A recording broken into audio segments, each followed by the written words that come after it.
Imagine that from the over 1,000 Pokemon, 900 Pokemon are gone forever, and you get to decide which 151 survive. That's the challenge I gave myself. Build the single greatest Pokedex of all time. And by the end of this video, I don't think you'll be able to swap out any one of my picks. I locked in my 3 starters and 10 legendaries, the beginning and the end, and then I built the entire world in between.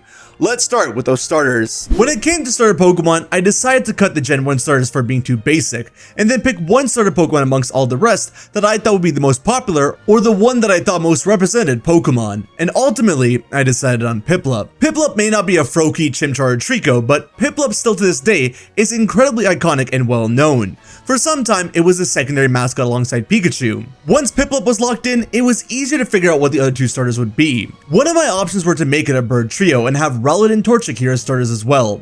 But that not only gets messy with Blaziken having a Mega and Decidueye having a regional form, but I also just didn't like it. Though it would have been fitting because, spoiler alert, flying is the most represented type in this entire dex. That aside, I ended up picking Snivy and Scorbunny as my other starters. These 3 starters are the trio that most people wanted to see in Pokemon Legends ZA, and while they all could have been related to France in their own way, the overall theme that they share here in this video in their final forms would be leadership. Serperior is royalty, Empoleon is an emperor, and Cinderace is a champion athlete. You can consider it as birthright, authority, and achievement. And each of the fully evolved starters function differently in terms of speed, offense, and defense as well. So with Snivy, Servine, Serperior, Scorbunny, Reboot, Cinderace, Piplup, Primplup, and Empoleon, we are our first 9 Pokemon in the dex. I should note that we won't be looking at Gigantamax forms in this deck, so all 3 of these starters are also good because they're all on equal footing in terms of having no unique forms. Saving the legends for the end, I now have to think of what Pokemon I wanted as the regional bird, rodent, and bug, while thinking about generation representation and type diversity for the entire dex. Now, for the bird, I thought that having Waterol and Kilowattrel will be the best choice, as the electric typing can pair well with any of the 3 starter typings. For the rodent, I think it would be a disservice if I chose anyone outside of Bidoof and Bibarel. Plus, they're the most useful in terms of navigation. Nimble and Lokix were my top choice for the regional bug because they're undoubtedly the best regional bug in terms of power and capability. As I filled in more of the decks though, I realized that I was filling the decks with too many powerhouses and not enough common or simple Pokemon. And so, I decided to add in Wooloo and Dubwool for some farm life, as well as Scatterbug, Spupa, and Vivillon for the standard butterfly Pokemon. Vivillon being the pick here was intentional, not just to give Gen 6 a boost, but also because with Vivillon, at least in terms of visual diversity, we're covered, as it has so many different forms that I could help with the look of the dex overall. As for another regional bird, as much as I wanted that Staraptor and Corviknight, I just couldn't. But with these additions, our dex total is now at 20.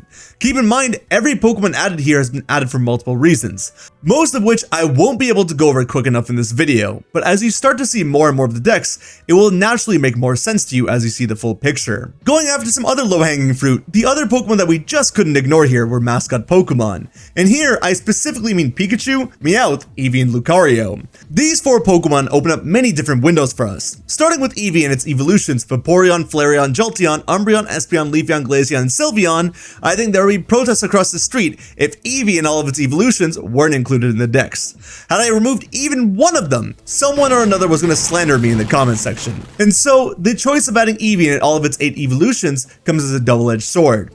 On one hand, having all of these evolutions not only adds a good amount of monotype Pokemon to the dex, but it also adds a ton of different evolution methods with the elemental stones being used for evolution here as well.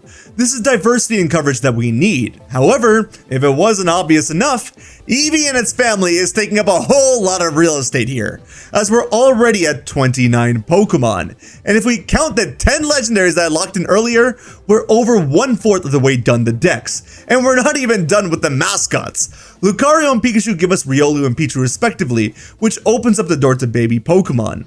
The baby Pokemon that I've chosen here are these 2, Togepi and Toxel. Togepi is extremely iconic and gives us a strong fairy type in Togekiss, and Toxel is strong here because Toxtricity is not only a cool Pokemon with 2 forms, but it also helps us with poison coverage, which we're surprisingly lacking in. So with Pichu, Pikachu, Raichu, Riolu, Lucario, Togepi, Togetic, Togekiss, Toxel, and Toxtricity, that actually jumps us up to 39. What are we gonna do?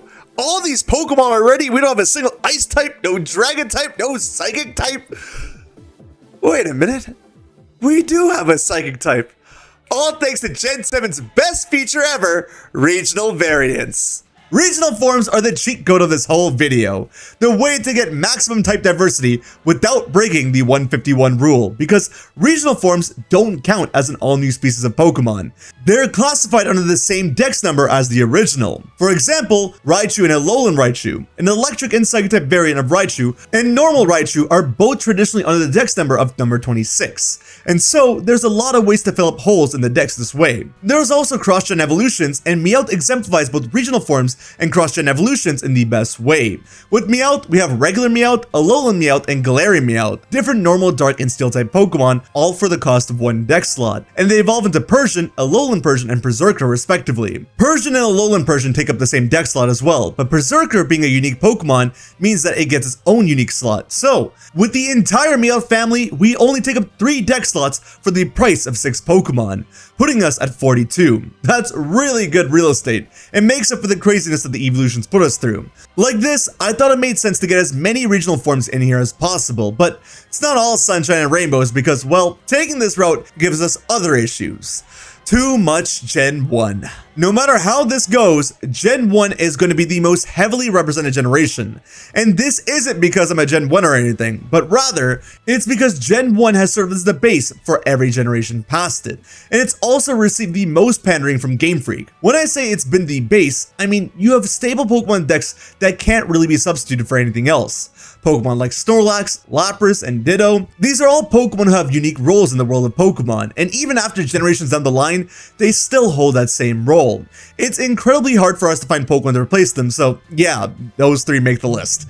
Putting us at 45, but it's good to have single-stage Pokemon like this too. We'll touch on more essential Pokemon like this in a bit, but let's jump back to the regional forms because I want to get this type diversity going. I tried to limit how many more Gen 1 regional forms I picked, so in the end, I stuck to the Vulpix, Growlithe, and Tauros families.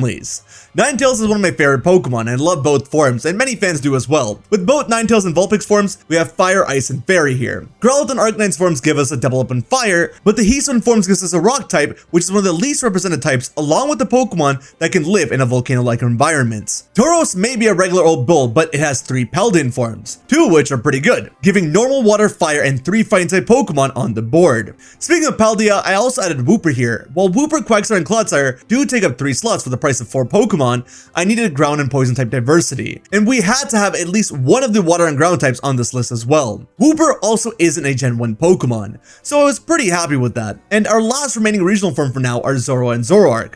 While they're typically dark types, their forms make them normal and ghost, one of the best typings in the game, and some of the coolest regional forms if I may add. Zoro and Zoroark are also the mascots in their own right, so for 20 different Pokemon forms, we effectively only use 10 dex slots, which literally gives us double the diversity. This now puts us at 55 Pokemon, and we're over 1/3 of the way there. And seeing as we're about 1/3 of the way there, let's go through some regular Pokemon additions before talking about some of the other ones with different forms. Shroomish and Breloom are good early game Pokemon, and add a mushroom Pokemon to the roster. Wishy-Washy, while it may be a gimmick, adds depth to the oceans as it populates it with many fish that just function as one Pokemon. Corphish and Crawdaunt give the beaches a more crabby vibe, and Joltik and Galvantula give us the arachnophobia that we needed to have in the decks. Swablu and Altaria help the dragon type ironically stay on the ground, as I didn't want every dragon on this dex to be some broken powerhouse. Altaria keeps that in check. Snover and Abomasnow help give life to the snowy mountain areas, while Skiddo and Gogoat not only help in the regard of mountains, but similar to Lapras, Gogoat serves as transportation, a transportation Pokemon that helps across land. Vampy and Donphan are pure ground types, which is nice, but they're also elephants, and I love elephants. We need them there. Skorupi and Drapion function as what I believe are the only family in this dex to change their dual typing upon evolution. It's something that can be unique to them, and I think it's good to show off. Frillish and Jellicent add to the Gen 5 rep, and also help show the depths of the oceans, as most of our water Pokemon don't inhabit such depths. Speaking of Gen 5, I couldn't have this list without my ground type boys. Drillbur, Excadrill, Sandile, Krokorok, and Crocodile. Not only do they give us a mole and a croc, but they also bring the desert environment to life with just them alone. This is an additional 24 Pokemon, putting us up to 79 Pokemon, over halfway there. And what better time to remind you to hit that subscribe button, because if you're enjoying this video, if you made it this far in this video, you'll definitely enjoy my other videos. So, as a quick halfway mark, let's look at how we're doing for both type and generation diversity. In terms of the 79 Pokemon that we have, here is the breakdown by generation. As you can see, Generation Generation 1 is the most represented at 16 Pokemon, while Gen 7 is at a measly one single Pokemon. However, when we introduce regional forms into this mix, this list changes. Gen 7 is no longer the single weakest represented generation. It's actually a direct tie between Gen 3, 6, and 7.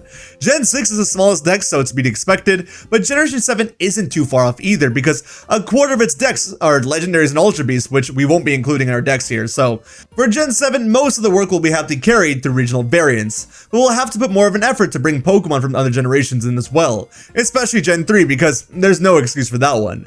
Gens 4, 5, and 8 having some of the most number of Pokemon here also makes sense, because right now the starters are adding to those numbers. But Gen 5 does have the largest Pokedex, so there's that too. Now when it comes to type diversity of all 79 Pokemon with their regional forms included, I believe the count is something like this. Yeah, that's not looking too good. Ideally, I'm trying to get every type to at least 10 type slots, with 18 types and 151 Pokemon, with some having regional forms and most having dual typings. This should be very much possible. But at the same time, it has to be realistic. And by that, I mean, no matter what, water and flying will without a doubt be the most represented typings in this dex, and they almost always have been in every dex, because you have so many Pokemon typings to represent the land, where it's only really these two typings that can represent the sea and the sky. Winds and waves, anyone? For context, Gen 1 had 32 water-type Pokemon and 19 flying-type Pokemon, whereas they only had 3 ghost-type Pokemon and 3 dragon-type Pokemon. They're all from the same family. So yeah, I don't want to pull a Gen 1 and go too crazy with the extremes with the numbers and all. I want to level it out as much as possible, but there has to be some variance in there as well that makes sense with the Pokemon world. Like maybe I can't get Rock 2i up there with this list of Pokemon, but there's no reason it should be sitting at like 2 Pokemon either, so let's work at that. For some more Pokemon with form changes, we have Rockruff and Lycanroc. This gives us some more rock types and Gen 7 diversity while giving the player access to 3 different fully evolved forms. Oricorio is also a Pokemon that I have here for Gen 7, as 4 different dancing forms covers for the fire, electric, psychic, and ghost typings, while all adding to the flying typing. You see why I got so congested? Sneasel is a Pokemon with a regional form that I forgot to talk about. For the cost of 3 Pokemon, we get 4 Pokemon that cover the dark, ice, fighting, and poison types, respectively, as we have both Sneasel forms, Weavile, and Sneasler. It's a different kind of evolution method as well, so these additions help a lot. These add 6 Pokemon species and technically 12 forms, so now we're at 85 Pokemon. Cutiefly and Rubombi are going to help with the lack of bug types, and again with Gen 7. They're also simple enough Pokemon to be common, and yet they're super strong. Minior is going to be in this dex again to help with the rock types, but we also have a Pokemon to represent the night. Deerling and Sawsbuck are great additions, as they not only balance out the normal typing, but the gimmick of their forms changing in the season is really cool for the world. Tropius is another cool standalone Pokemon, as it's from Gen 3 and adds to the tropical feel. Absol is also another Gen 3 staple, but I feel like it can fit into almost any dex quite nicely. Rotom is a necessity that can't be mixed here, as Rotom is literally everywhere these days. Just having a Rotom phone means that Rotom has to be in the deck somehow, and with its many different forms, players get access to many different electric-type Pokemon. Audino is a must, because Nurse Joy needs a Pokemon, and I don't have space for the whole Blissey line. But I could just add Chansey alone and cut the rest of its evolutions, but I need Audino for a different reason as well. Speaking of cutting evolutionary families, Aegislash, Tinkaton, and Goldengo. All crazy strong Steel-type Pokemon that I want in my decks. But yeah, I don't want any of their previous evolutions. Crazy move to pull, I know. But I never said anything about needing to keep the entire evolutionary family intact. I'm just looking at which 151 Pokemon to preserve here. And honestly, outside of Doublade, no one really cares about these 3 Pokemon's previous evolutions. Aegislash being an inanimate object helps cover the area of Pokemon without its previous evolutions. Tinkaton looks like it could be a baby or an adult, so it doesn't need its previous evolutions either. And Goldengo, I'm sure it can still be available with a 1,000 coin fetch quest, even without Gimmighoul, so we're good. 3 super strong standalone Steel-type Pokemon. It's funny that these are the only 3 Pokemon that I decided to do this with, and that they're all Steel types, but hey, it just happened to be that way. Without the additional Rotom forms, we're now at 97 Pokemon. Now it's time to talk about some cross-gen evolutions. Zubat, Golbat, and Crobat are the staples of any cave-in Pokemon and cannot be replaced. They have to stay. Mankey and Primeape may add to Gen 1 here as well, but come on, I know you want to see an Annihilate here.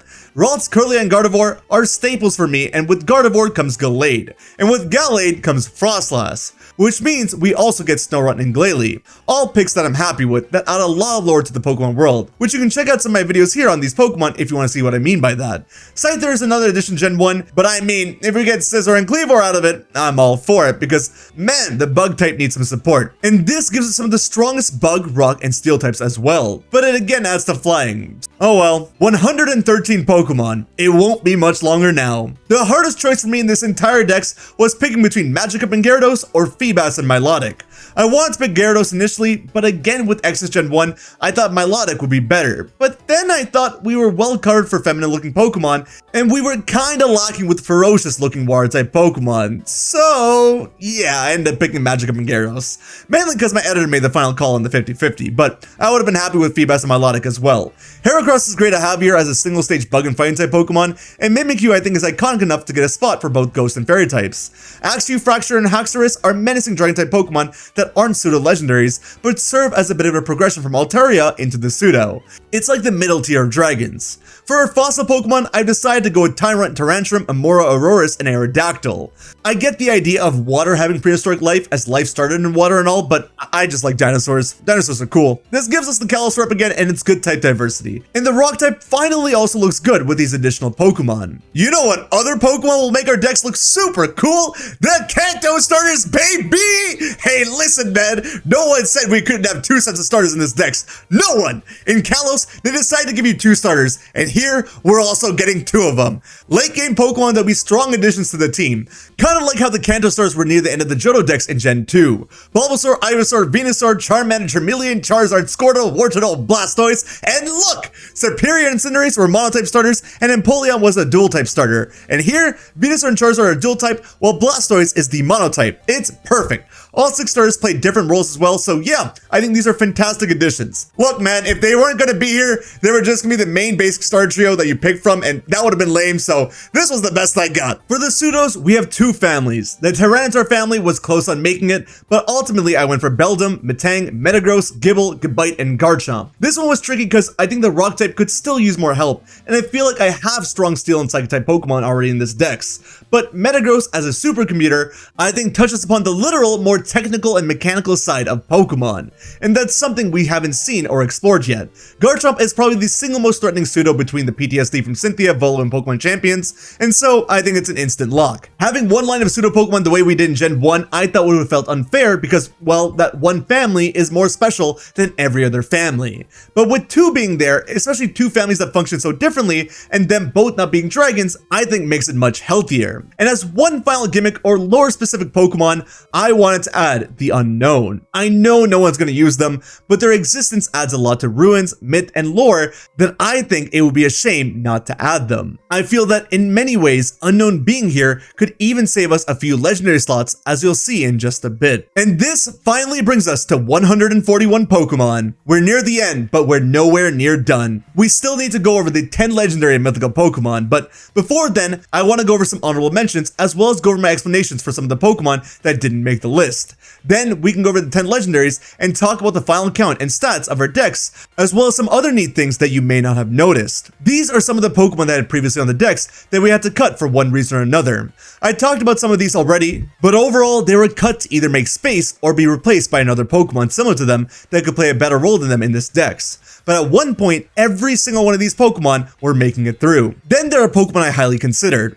Outside of Alakazam, I heavily consider adding the Gengar, Machamp, and Golem lines at different points for various reasons. Mainly because I don't think there are other families that represent the Ghost, Fighting, and Rock types as well as these families, but the only reason why they weren't added was because of the excess in Gen 1. And I also just don't like trait evolutions. I spoke about the Tyranitar family earlier, but the same goes for the Staraptor and Corviknight families. The Mudsdale, Crabominable, and Palisand lines also had some serious consideration. And finally, the Kingler, Chandelure, Volcarona, Magnezone, Blissey, and Flygon lines were also all considered as well, but each of their roles was taken by another Pokemon. Sorry, Flygon, Garchomp's just superior. Paradox Pokemon were a no-go for me, and that does hamper Gen 9's decks because a lot of the decks is Paradox Pokemon, Legendary Pokemon, but we do have some Legendary honorable mentions because the Legendary Beast, despite Suicune being one of my favorite, if not my favorite Legendary Pokemon, did not make the cut. I was really considering these three for the basic trio here, but ultimately I decided on another super familiar trio, not because of nostalgia, but once again, because of type diversity. The first of our legendary Pokemon are Articuno, Zapdos, and Moltres, the original legendary trio. I didn't want to have a monotype legendary trio here because our mythical Pokemon are all monotype, and so I thought it would be boring to have a monotype legendary trio here too. But also, the benefit of having the birds here is that we once again get 2 for the price of 1. Or should I say, 6 for the price of 3. Galarian Articuno, Galarian Zapdos, and Galarian Moltres also join the fray. And with this, we're at 6 additional flying types, with Fire, Ice, Electric, Psychic, Dark, and Fighting all getting some love. And some of these typings will continue to get love for valid reasons, but I think the birds are the best bang for your buck, and their Galarian forms just look amazing. As for the main legendary trio, you may think that adding the creation trio would be the best thing to do here, but I think having them in this deck makes things way too complicated. The weather trio is also cool, I guess, but it doesn't hit home for me. While I'm not the biggest fan of them, I think the best trio to add here is the Aura trio, Xerneas, Yveltal, and Zygarde. Having legendaries that manage life, death, and maintenance, I think is more important right now to have a more grounded and complete feeling Pokemon world. And honestly, despite them being nowhere near my favorite, it feels the most fitting. And Zygarde alone has a few different forms to play with. But with us having a few regular legendary or rather sub-legendary Pokemon and a trio managing the creation and destruction of everyone's lives, I think it's important we address the source of all Pokemon life, and of course, artificial life as well. For my final legendary Pokemon and my first mythical Pokemon dex, we're adding Mewtwo and Mew. I know, I've added every single detectable legendary Pokemon. Please, come on, don't slander me. I've also just added every single legendary Pokemon you can find in the Kalos dex. I'm a Gen 6er. Sue me, alright? It wasn't intentional. Mew being the progenitor of life is a lock. I know Celebi can time travel and all, but time travel isn't as important as the ancestor of life, if you ask me. And with Ditto and Mew being in this dex, Mewtwo is a natural lock, since we don't have too much of an emphasis on artificial Pokemon, which is something we know that exists in this world. Something else that we intentionally don't have any representation of are alien Pokemon, and that's because I intentionally wanted Deoxys and its 4 forms to feel special here. A single Pokemon to show us that life outside this world exists. That alone makes Deoxys feel so much stronger, and even sort of parallels Mewtwo in a way that it used to in Generation 3.